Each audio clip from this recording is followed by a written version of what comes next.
The postseason is well underway for both college baseball and softball, and the University of Tennessee has continued to establish itself as an everything school. But that could pose a problem for the Vols in this next phase of college athletics. We'll break it all down next. Hey, Lucas Panzica here from 104.5 The Zone and A to Z Sports. Tennessee softball is headed to the Women's College World Series for the 9th time in program history after knocking off Nebraska last weekend in Super Regionals. Meanwhile, Tennessee baseball, after a tough end to the regular season, made a run to the SEC tournament semifinal, and although they got run-ruled by rival Vanderbilt, they did enough to earn a regional in Knoxville. Tony Vitello's team will host this upcoming weekend as they begin their NCAA tournament run and look to make a run back to the College World Series in Omaha. So things are good on Rocky Top. Football coming off another 10-win campaign and the college football playoff appearance. Men's basketball, back-to-back Elite Eight appearances for the first time in program history. Women's basketball on the rise again under Kim Caldwell with a ton of momentum after a successful year one. Across the board, Tennessee athletics is in a phenomenal place. But could that pose a tricky problem for Tennessee Athletics Director Danny White, as coming up, hopefully in the next few weeks, we will get a resolution on the House settlement between the NCAA and former student athletes.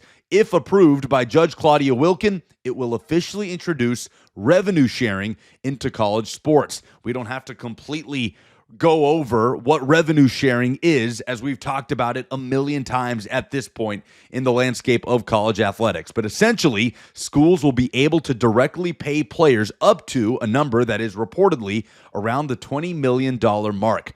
Things get tricky for a school like Tennessee that is having success across the board in all sports compared to, let's say, a school like Georgia, where football drives the engine and there's not much of an investment in a sport like men's basketball. There's only so much money to go around, and it'll be very difficult for Tennessee to continue to maintain excellence across the board in all major sports with a cap on what they can directly pay student athletes if other schools are able to prioritize certain sports over others. I firmly believe Tennessee Athletics Director Danny White believes in being an everything school. I think he prioritizes it, and I think he believes that it is a rising tide that lifts all boats for the university as a whole, and that certainly is true. But if revenue sharing comes into play, should I say when revenue sharing comes into play, suddenly that could put you at a competitive disadvantage when, if you're paying a sport like football a certain amount and your rival is paying football players more,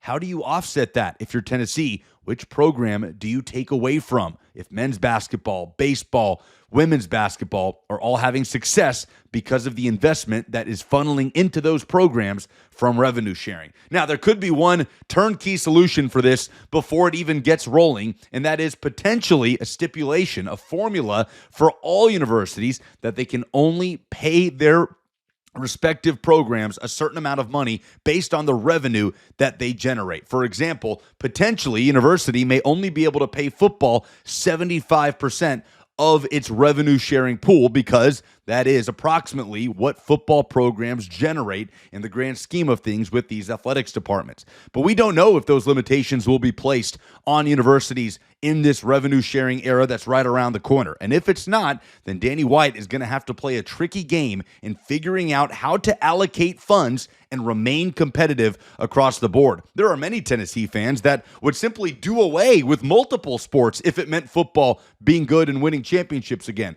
There are other Tennessee fans that are more split on the issue and love seeing the basketball team be competitive, love the success that Tennessee has had under Tony Vitello with the baseball program. So it could create some complications, but they are certainly good problems to have for Tennessee AD Danny White.